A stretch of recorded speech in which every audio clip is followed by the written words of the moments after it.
Chapter 3 Earth Commander.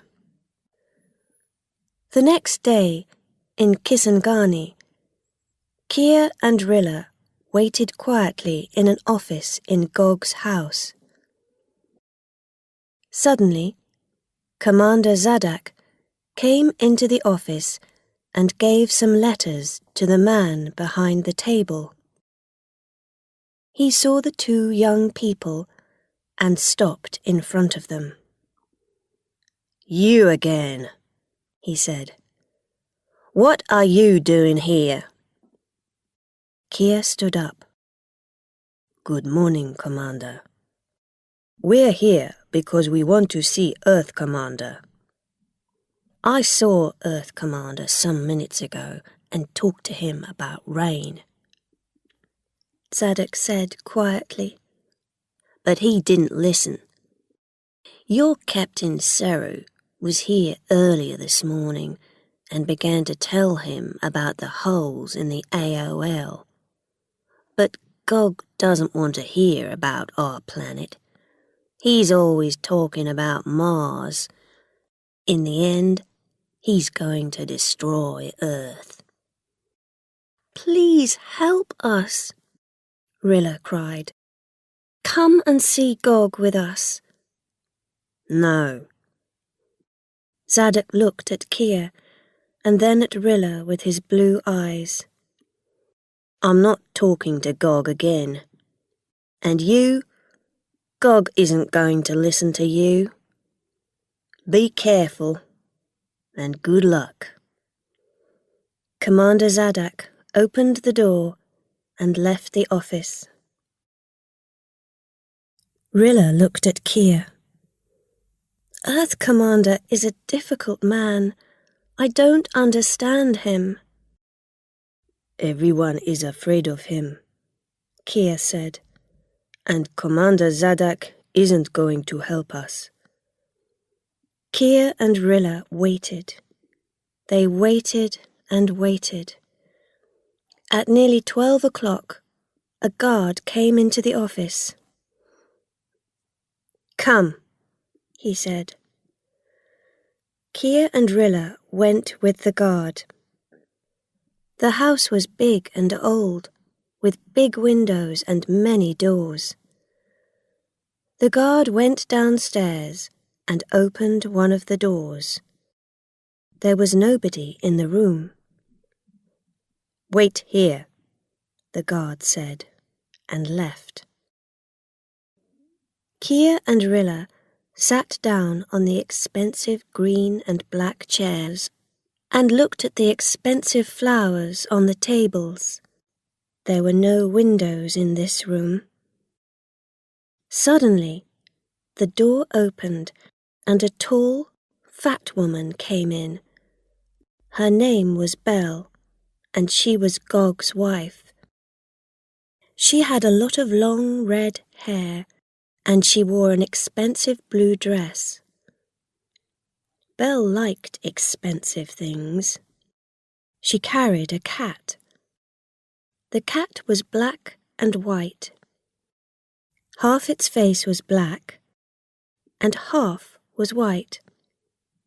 Half its body was black, and half was white. "Why are you here? Why do you want to see Earth Commander?" she asked. Rilla stood up. "How do you do?" she said. "We want to talk to Earth Commander about the AOL. We have new numbers from the satellite." Belle's face was red.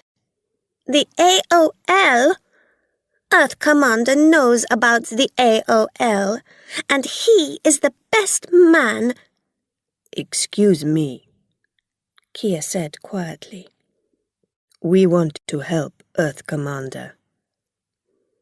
Belle began to laugh. "Help? You?" The cat jumped down and walked across the room. "How can you help? Why can't you understand? Listen, Earth Commander is working on the spaceship for Mars. It's difficult and expensive work. The cat jumped onto Rilla's chair and looked at her with its yellow eyes. 2 years ago, Adai wanted more money for the AOL, and Earth Commander sent him to the colony under the moon. Now you're talking about the AOL. Do you want to go to the moon too? The door opened again, and a different guard came in. Excuse me, Earth Commander is ready now. Belle stood up. You can see Earth Commander now, she said coldly. But you're going to be sorry.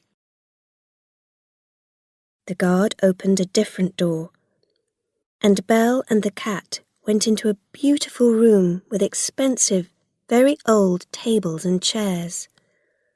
Rilla and Kia went in behind them. There were no windows in the room, but a lot of pictures. There was Gog, the richest man on earth and the worst man on earth. He was tall and fat and without much hair. He sat behind a big table with a television, 3 computers and 5 telephones. He watched the television and didn't look at Kia or Rilla. 2 guards with guns stood behind him, and 2 more guards stood near the door.